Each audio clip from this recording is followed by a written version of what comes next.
to be here tonight.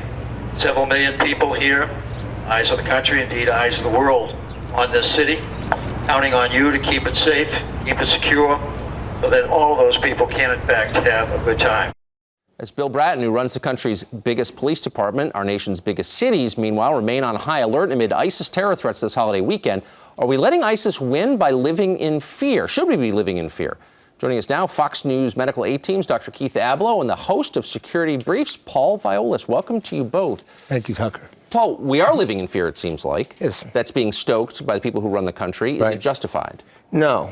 Now, living in a state where we understand that we're in the constant threat of terrorism, yes, no question, but fear, no.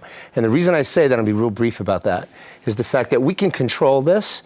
We also have to remember that we've got the greatest military in the world that are doing things that are surrounding us. And the second thing is that we're guarded by over 1.5 million professional law enforcement officers in this country. A lot is being done to keep us safe. So no, we should not be living in fear. One thing about strong, happy people is they're not afraid. They're resolutely cheerful. And isn't that the posture we should assume in the face of this? Well, sure, it's the posture we should assume, but that requires leadership. In other words, there needs to be an ideology that is something that allows you to say, listen, I oppose what's being done to me. We are a great people. We will persevere. But if you are led by a man, the president, I would say, who has it in to an extent for the American people, who makes you question you, well, then you're in a tough spot because you're getting hit potentially and you're being told, stay on the ropes because, look, you don't really have a right to righteous indignation, which we do.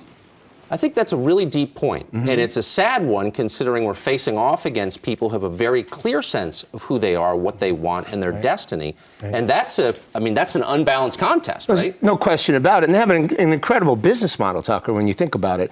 All they're doing is focusing on our weaknesses. And when you look at ISIS, Boko Haram, and Al-Shabaab, they have embraced going after the internet and recruiting let's just say, our weakest link. The kids in our country that have no identity. And now they're giving them that. And they're going after them by 10,000s a day. Don't we do the public a disservice if we present an unrealistic expectation of risk? Shouldn't we say, instead, we being people who run the country, we're going to get hit at a certain point. Bad things happen. People die. And it doesn't mean you should disrupt your daily life or cower. Sure. And the second part of that is we're going to get hit because we're right. Because we're aligned with the truth. And if you are able to persevere, you'll be part of a wonderful movement in the world that's aligned with the truth and God. We're so afraid to say it. Did you hear that? We're so afraid to say it. The antidote to fear is belief. Why?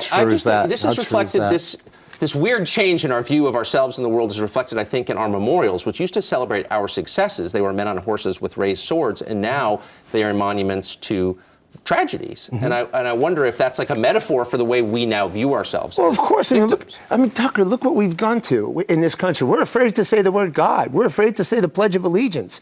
We are clothed with the greatest sense of freedom in the world, but yet we cowl down because someone may be offended because we have a particular point of view. It's ridiculous. Well, and we're not going to come out of this unscathed if we don't change. And I agree exactly with what Keith said. Well, I think that's right. We're not going to come out unscathed. And what is the long-term effect of being afraid, of feeling this kind of free-floating anxiety all the time? Well, the long-term effect remains to be seen, but it builds on itself so that it can make you feel less effective and less able. And it calls for leadership because people are coaxable into courage.